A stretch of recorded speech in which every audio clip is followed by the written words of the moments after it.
student, welcome to our class in standard 6th.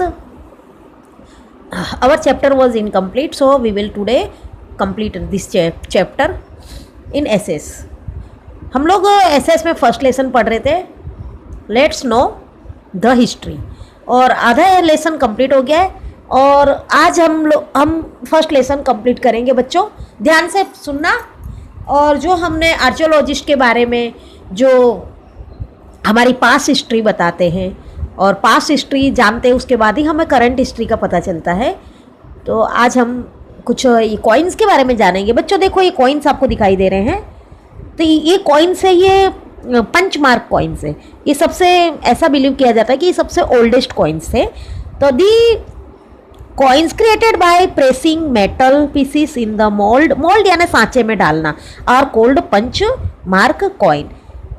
ये metal piece जो होते थे उसको सांचे मोल्ड यानी सांचे में डालकर उसको प्रेस किया जाता था और फिर ये सील किया जाता था, और इस तरह इसको पंच सील कॉइन्स कहा जाता है।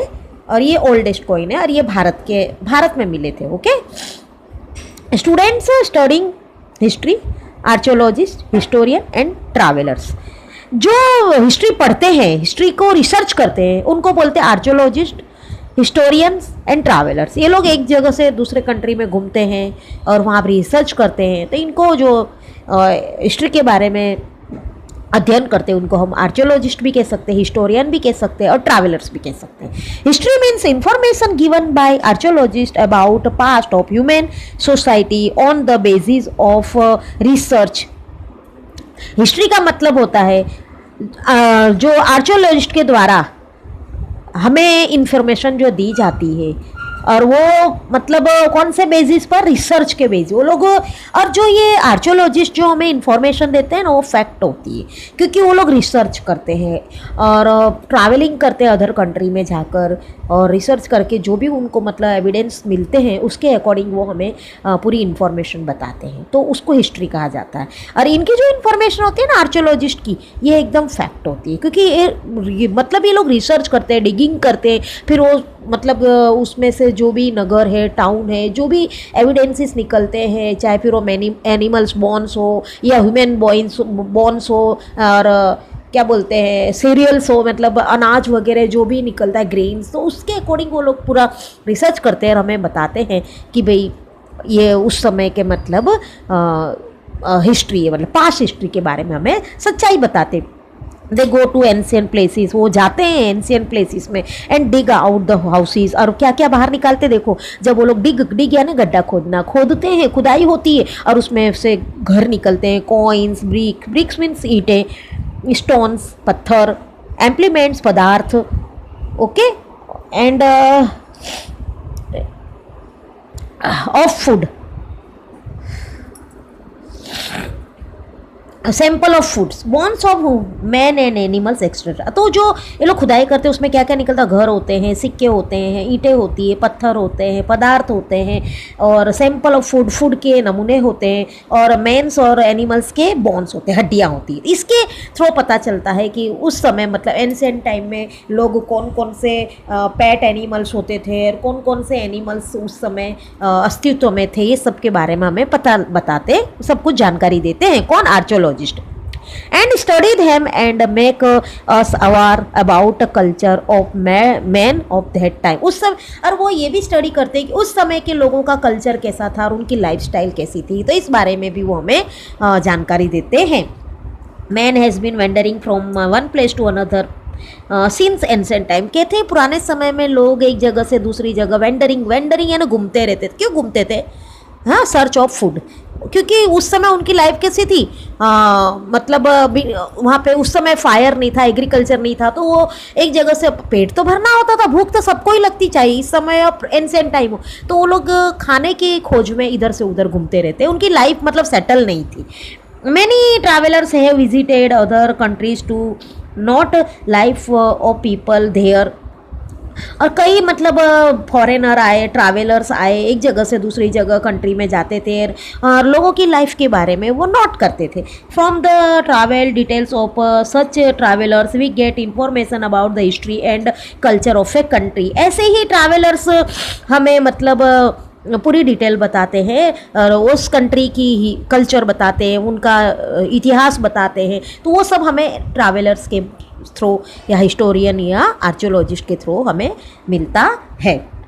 It includes travellers like Megasthenes, Pliny, Faxian, Hiuen Tsang. इनमें से कुछ ट्रैवलर्स के नाम दिए गए। मैगेस्थनी जो ग्रीक ट्रैवलर्स थे, और प्लिनी थे, फायान थे, ह्यूनसेंग थे। ये सब ट्रैवलर्स हमारे कंट्री में आए थे और ये लोग ट्रैवलर से उधर अदर कंट्री में जाकर रिसर्च करते थे। और इनको मतलब हम एक तरह से आर्कियोलॉजिस्ट भी कहेंगे, हिस्टोरियन भी कहेंगे। तो ये मतलब कंट्री का इतिहास जानते थे और कल्चर जानते थे। ये सब जानने के लिए लोग घूमते रहते थे। The researches of archaeologist and historian give us glimpse of great civilisation. अब ये जो आर्कियोलॉजिस्ट है और जो हिस्टोरियन है, ये लोग रिसर्च करके हमें ग्रेट सिविलाइजेशन यानी बहुत बड़ा नगर के बारे में हमें उन्होंने झलक दिखाई। उन नगर का नाम जैसे कि आज भी हम हड़प्पा नगरी और मोहनजोदड़ो, ये नगरी है जो सिंधु नदी के पास जो मिली जुली नगर थे, उसको हड़प्पा नगर कहा गया। और वो सिविलाइजेशन कहते हैं इंडस सिविलाइजेशन। सिंधु नदी के पास जो नगर मिलते जुलते थे। हमारे गुजरात में भी लोथल एक ऐसा जगह है धोड़का के पास, वो भी वो एंशिएंट सिविलाइजेशन है। तो ऐसे ग्रेट सिविलाइजेशन की हमें झलक दिखाते रहते हैं कौन? आर्कियोलॉजिस्ट। विच था flourished in the north west region on the bank of river Indus. अब ये जो है ना, ये कहते हैं कि जो हमें इन नगरों के बारे में जो इन्होंने हमें जानकारी दी है, वो कहते हैं इंडस यानी सिंधु नदी को इंडस नदी कहा गया है।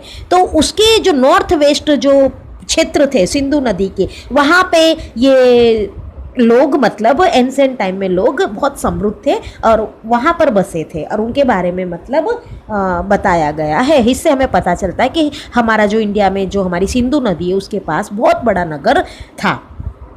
In India many cities existed more than 4500 year ago. कहते हैं इंडिया में 4500 4,500 साल पहले भी बहुत सारी सिटियाँ अस्तित्व में थी और लोग रहते थे।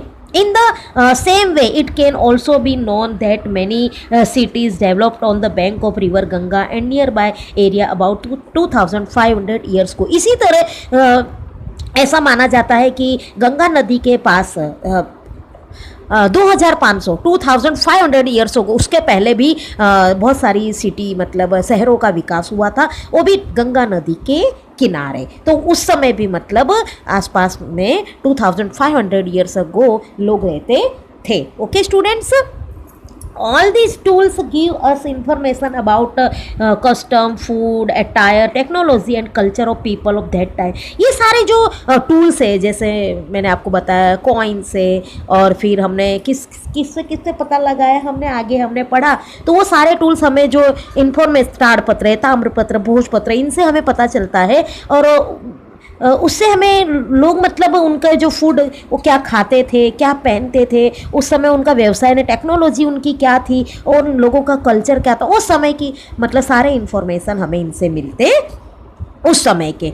Okay, bye exploring many cities and villages they have given us information regarding cotton, barley, wheat. ये जो हमें कई जो सिटीज़ को एक्सप्लोरिंग किया है, जो खोजा गया है, उनसे हमें ये इन्फॉर्मेशन मिलता है कि उस समय कॉटन का यूज़ होता था, बार्ली यानी धान का यूज़ होता था, और अनाज में मतलब बार्ली यानी धान, फिर यानी चावल, कच्चे चावल को बार्ली बोलते हैं, और वीट। तो उस समय भी मतलब गेहूँ और चावल अनाज में पाए गए हैं। Beside this they have also given us information about animals of that time. इसके साथ साथ उन्होंने हमें ये भी इंफॉर्मेशन दी कि उस समय कौन कौन से एनिमल्स होते थे और कौन कौन से एनिमल्स का पालन पोषण किया जाता था। Archaeologist are the scholars. Archaeologist जो होते हैं वो बहुत ही स्कॉलर्स होते हैं, मतलब स्कॉलर्स यानी ज्ञानी, जो नॉलेजेबल होते हैं, और हु स्टडी अबाउट पास्ट। जो स्कॉलर्स होंगे तभी तो स्टडी करेंगे ना, जो पास्ट की, भूतकाल की स्टडी करते हैं।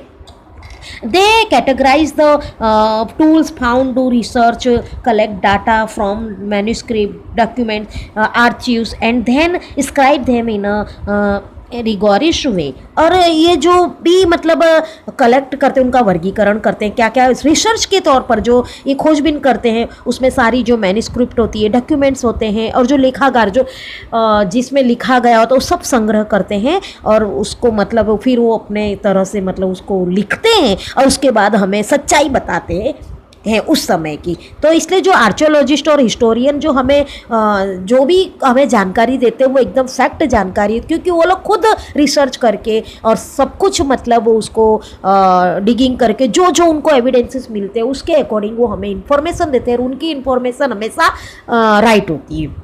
Archaeologist and historian bring past to, इस तरह हमें वो पास्ट की लाइफ में जो पास्ट की लाइफ कैसी थी लोगों की, वो इन्फॉर्मेशन हमें दी जाती है, वो भी सच्चाई एकदम सच इन्फॉर्मेशन देते हैं। नेम ऑफ द लैंड, अब उन जगहों के नाम, ओके जो, तो अब हम उसके बारे में जानेंगे। एंशियंट टाइम के नाम, मतलब वी नो आवर कंट्री, हम हमारे देश को तो जानते हैं बाय 2 नेम्स। तो हम हमारे देश को कितने नाम से जानते हैं? 2 नाम से जानते हैं, इंडिया एंड भारत। इंग्लिश में जो भी बोलते हैं उसको हम इंडिया बोलते हैं, लेकिन हिंदी नाम हमारा भारत है। अब वो कहाँ से आए भारत वर्ड, ये हम जानेंगे। The word India is derived from Indus. अब ये जो हमारा जो इंडिया है ना, इंडूस नदी, इंडूस यानी सिंधु नदी, तो सिंधु नदी को ये ग्रीस लोग जो है वो इंडूस बोलते थे, तो वहाँ से इंडूस से इंडिया हमारा नाम हुआ है भारत का, which is called Sindhu in Sanskrit. Sanskrit में उसको सिंधु कहा जाता है। Okay, people of ancient Iran and Greece were familiar with the Indus river. अब ये जो लोग जो थे ग्रीस के और ईरान के, जो पुराने समय में जो लोग थे एंसेंट लोग, वो इस इंडस नदी से परिचित थे। उन्होंने ही इसको, इस नदी को मतलब इस नदी के किनारे वो बसे थे और इस नदी से वो फैमिलियर थे बहुत ही ज़्यादा, इसलिए उन्होंने इस नदी को सिंधु नदी संस्कृत नेम है, उन्होंने इस नदी को इंडूस कहा गया और वो इंडूस से हमारा नाम इंडिया पड़ा गया देश का। They came into contact with this region 2600 years ago. वो लोग ये इस क्षेत्र में सिंधु नदी के आसपास के क्षेत्रों में कब आए मालूम है? कब जुड़े? 2600 ईयर पहले। The Iranian called the Indus river Hindus and the people of Greece called Indus। जो ईरानियन लोग थे वो इंडस नदी को हिंदू नदी, हिंदूस बोलते थे। क्या बोलते थे? हिंदूस। एंड जो ग्रीस थे वो लोग उसको इंडूस बोलते थे। तो इस तरह मतलब हमारे जो संस्कृत नाम जो रियल नेम था वो सिंधु था, लेकिन जो ईरानियन थे उन्होंने उसको हिंदूस दिया और ग्रीस ने उस नदी को इंडूस दिया, इंडूस से इंडिया हुआ। They knew the east bank of the river S India. वो लोग ये जानते थे कि जो नदी जो ईस्ट किनारा है नदी का, इंडस नदी का, वो क्या है? इंडिया है, उसको इंडिया के रूप में जानते थे। We know about the name Bharat from Rigveda. अब ये जो भारत नाम आया ना, भारत, वो ऋग्वेद इज ओल्डेस्ट वेद। जो हमारे 4 वेद है, आपको पता है ना? आपको पता है कौन कौन से वेद हैं? 4, ऋग्वेद है, अथर्ववेद है, यजुर्वेद है और सामवेद है। तो इस तरह जो 4 वेदों में से जो ऋग्वेद है वो सबसे ओल्डेस्ट वेद है और उसमें हमारे देश का नाम भारत आया, भारत पड़ा है। और इसीलिए हम उसको, जो पुराना एंशिएंट टाइम का जो हमारा नाम है हमारे देश का, उसका नाम है Bharat. A group of people named Bharat came to settle in north western India. जो लोग आए जिन्होंने हमारे भारत नाम दिया, वो हमारे भारत के नॉर्थ वेस्टर्न एरिया में डायरेक्शन में सेटल हुए थे वो लोग। It is from their name, ये उन्होंने, उनको द्वारा जो नाम दिया गया है, उन लोगों ने हमारे भारत का नाम दिया है। Their name that our country came to be known as Bharat. उन्हीं के नाम से मतलब हमारे देश का नाम भारत पड़ा है। उन्होंने ही ऋग्वेद के टाइम, उन्होंने उस ऋग्वेद को मतलब उन्होंने ही लिखा था पुराने समय के लोगों ने, और जो ऋग्वेद को फाउंड किया था उसमें बोले हमारा देश का नाम भारत था। This group is also mentioned in the early work of Sanskrit आई ऋग्वेद। उन्होंने अपना जो भी लिखावट है, जो भी लिखने का काम किया था वो संस्कृत में किया था। एग्जाम्पल ऋग्वेद, जो ऋग्वेद लिखा गया था ना वो भी संस्कृत में लिखा गया था। तो ऋग्वेद से ही हमारे देश का नाम भारत है। डेट लाइन, अब date line, time is very important is history. अब जो टाइम है वो तो हिस्ट्री में बहुत इंपॉर्टेंट है। Events can be return along with time and place. अब जो भी इवेंट्स होती है, घटनाएं होती है, उसमें टाइम और जगह तो लिखा ही जाता है कौन से टाइम पे हुई, किस जगह पर हुई। We can relate time with date, month and year such as July 20, 2018 Friday.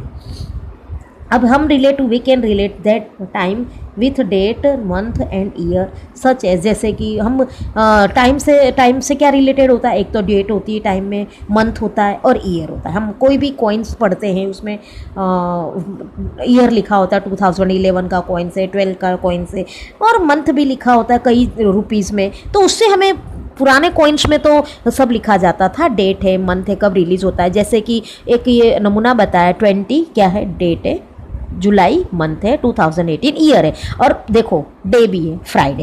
As per it, इसी के according time is associated with birth of Jesus Christ. अब कहते हैं टाइम है ना, जीसस बर्थ, जो जीसस थे, जीसस क्रिस्ट जो क्रिश्चियन के जो गॉड माने जाते हैं, हाँ, तो उनसे जुड़ा हुआ है। Birth of Jesus Christ, founder of Christianity, has been associated with date line.